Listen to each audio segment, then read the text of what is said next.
इस वक्त हम खड़े हैं तेली बांधा चौक में। आप मेरे पीछे देख सकते हैं कि कांग्रेस किस तरीके से पूर्व सीएम भूपेश बघेल के बेटे चैतन्य बघेल की गिरफ्तारी को लेकर यहाँ पर आज आर्थिक नाकेबंदी करके बैठे हुए हैं। बीच सड़क पर इनके द्वारा आज प्रदर्शन किया जा रहा है, जिसको लेकर आज हम कांग्रेसियों से बात करेंगे और जानेंगे कि आखिर ये प्रदर्शन किस लिए किया जा रहा है। सर, आप लोग ये प्रदर्शन किस लिए कर रहे हैं? चैतन्य बघेल की गिरफ्तारी को लेकर ये प्रदर्शन कितना सही है? देखिए, प्रदर्शन सही का कारण ये है कि जिस प्रकार से ये सरकार काम कर रही है, ये जिस प्रकार से व्यवस्था बना रही है, जिस प्रकार से अत्याचार कर रही है आम जनता के ऊपर, और हम लोग गलत नहीं कर रहे। देखिए, ये एम्बुलेंस जा रही है, उस एम्बुलेंस को हम जाने दे रहे हैं, आम लोगों को हम रोक नहीं रहे। ये व्यावसायिक रूप से जो लोग गाड़ियां चल रही है उनके खिलाफ ये आंदोलन है और प्रतीकात्मक है, क्योंकि अडानी का जो स्वरूप है, अडानी धीरे धीरे छत्तीसगढ़ के पूरे व्यवसाय को खा रहा है, पूरे खदानों को ले रहा है। चाहे तमनार का जंगल हो, चाहे हसदेव का जंगल हो, चाहे वो जगदलपुर के अंदर में बस्तर के जंगल हो, तमाम जगहों पर आज अडानी के कारण पूरी नीतियां बदली जा रही है, टेंडर हो रहे हैं। ये सब चीजें कहीं ना कहीं साबित करती है कि छत्तीसगढ़ को बेचने का प्रयास किया जा रहा है और अगर हम अभी नहीं जागेंगे तो छत्तीसगढ़ हमारा बिक जाएगा। ये अडानी और ईडी अलग अलग नहीं है। अडानी के कारण अडानी के सीईओ यहाँ आकर काम करते हैं, अडानी के सीईओ ईडी के अंदर इंटरफेयर करते हैं, इनकम टैक्स के अंदर इंटरफेयर करते हैं, तमाम व्यवस्थाओं में अडानी के लोग शामिल हैं।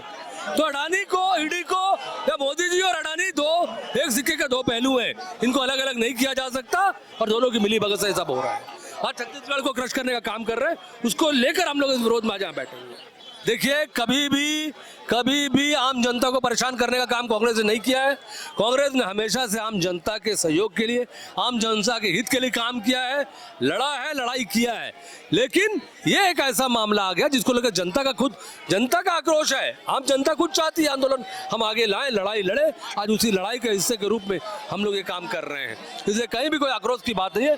और जहाँ तक थोड़ी देर की असुविधा की बात रहेगी, जिसको हम लोगों ने लोगों से सहयोग मांगा इस चीज के लिए कि इस बंद का सहयोग करे, इस बंद के लिए हमारा साथ देकर।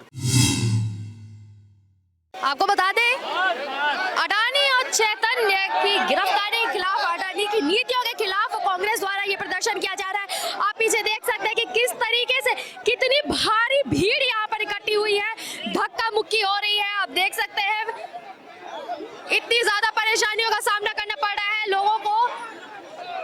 भूपेश बघेल जी, पूर्व सीएम भूपेश बघेल का भी आगमन हो गया इस प्रदर्शन में। आप देख सकते हैं लोगों की भारी भीड़ इकट्ठा हुई है। इसी सिलसिले में हम बात करेंगे कांग्रेस कार्यकर्ता धनंजय जी से, जानेंगे कि इसके माध्यम से, इस प्रदर्शन के माध्यम से इन्होंने सरकार से क्या कहना है, इनकी क्या अपील है सरकार से। आप सरकार से इस प्रदर्शन के माध्यम से क्या कहना चाहते हैं? देखिए, जिस प्रकार से शायद सरकार ने अडानी को संरक्षण देकर प्रदेश के तमनार के जंगलों को कटवा रहे हैं, हसदेव के जंगलों को कटवा रहे हैं, यहाँ के आयरन और बॉक्साइड, यहाँ के जो कोयला है उसे अडानी के लुटवा रहे हैं। इसका विरोध कांग्रेस पार्टी कर रही है। ये आर्थिक बंदी करके, हमने आर्थिक नाकेबंदी करके सरकार को चेता दिया है, प्रदेश की वन संपदा पर, प्रदेश की खनिज संपदा पर प्रदेश का अधिकार है, मोदी के मित्र अडानी का अधिकार नहीं है। और कांग्रेस पार्टी लगातार ये लड़ाई लड़ रही है।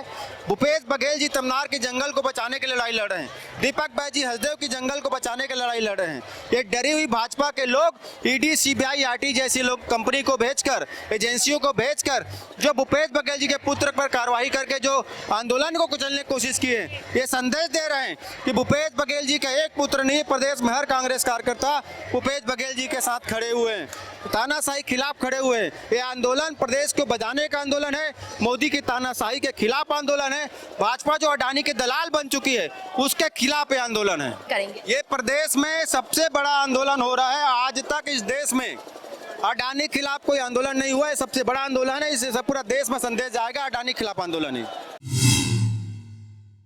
आपको बता दें कि पहली बार छत्तीसगढ़ में इतनी बड़ी आर्थिक नाकेबंदी की गई है कांग्रेस द्वारा। पूरे सड़कों को जाम किया गया है, लोगों को आवाजाही में तकलीफ हो रही है। आप देख सकते हैं कि किस तरह से लोग प्रदर्शन में बैठे हुए हैं। हम और भी लोगों से बात करेंगे। सर, इस प्रदर्शन से आप सरकार तक अपनी क्या बात पहुंचाना चाहते हैं, क्या अपील है आपकी सरकार से? भारतीय जनता पार्टी के मालिक अडानी, जो कि तमनार में 2000 पुलिसकर्मियों की सहायता से 2000 पुलिसकर्मियों के रहते हुए पूरे जंगल को काटने का काम किस कानून के तहत किया जा रहा है, जिस बात को लेकर हमारे पूर्व मुख्यमंत्री माननीय भूपेश बघेल जी विधानसभा में पूरे कांग्रेस के नेतागण स्थगन प्रस्ताव लाने वाले थे। ये उनको पता था, उनकी बौखलाहट को देखते हुए उनके पुत्र को गिरफ्तार कर जेल भेज देना, ये समझ में आता है कि द्वेषपूर्ण की राजनीति यहाँ पे चल रही है। और हम इन लोगों से डरने वाले नहीं है। हमारी लड़ाई सड़क से लेकर सदन तक जारी रहेगी और आगे जो भी प्रदेश कांग्रेस कमेटी का निर्देश जारी रहेगा वो लड़ाई को हम तेज करेंगे और भारतीय जनता पार्टी के खिलाफ अपना आवाज को बुलंद करते रहेंगे।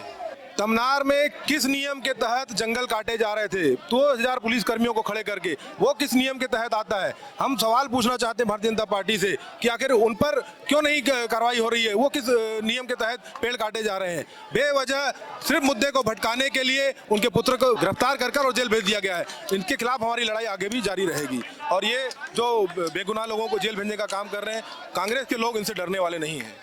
इसके बाद आप लोग क्या आगे की कार्रवाई करेंगे अगर सरकार इतने पे भी आपकी बात नहीं मानती है तो?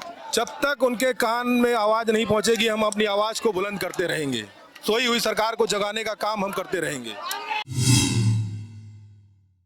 सर, इस आंदोलन, ये जो आंदोलन कांग्रेस द्वारा आर्थिक नाकेबंदी की गई, आपको नहीं लगता कि इससे आम जनता बहुत ज्यादा प्रभावित हुई है, बहुत परेशान हो रही है? देखिए, भारतीय जनता पार्टी की गैर गतिविधियों के खिलाफ हम आंदोलन करते हैं। अडानी मरी ने जो जंगल कटे का मामला किया है, हम उसके खिलाफ हैं। नेताओं के बच्चों को परेशान करने की जो प्रवृत्ति है, हम उसके खिलाफ हैं। हम इंसाफ की बात करते हैं। भारतीय जनता पार्टी गैर कानूनी कार्रवाई कर रही है, उसके खिलाफ हम हैं और ये आंदोलन रहेंगे। कांग्रेस की ताकत आज दिखाई दे रही है, सब एकजुट हो रहे हैं और ये लड़ाई जारी रहेगी। तो अब देखना होगा कि कांग्रेस की इस आर्थिक नाकेबंदी वाले प्रदर्शन के बाद भाजपा सरकार आगे क्या कदम उठाती है। क्या इनका ये प्रदर्शन रंग लाएगा या फिर इनके कहे मुताबिक इन्हें आगे और भी उग्र आंदोलन करना पड़ेगा। इस खबर पर हम लगातार अपनी अपडेट बनाए हुए हैं। बने रहिए हमारे साथ। कैमरामैन नवेश के साथ सिमरन मिश्रा।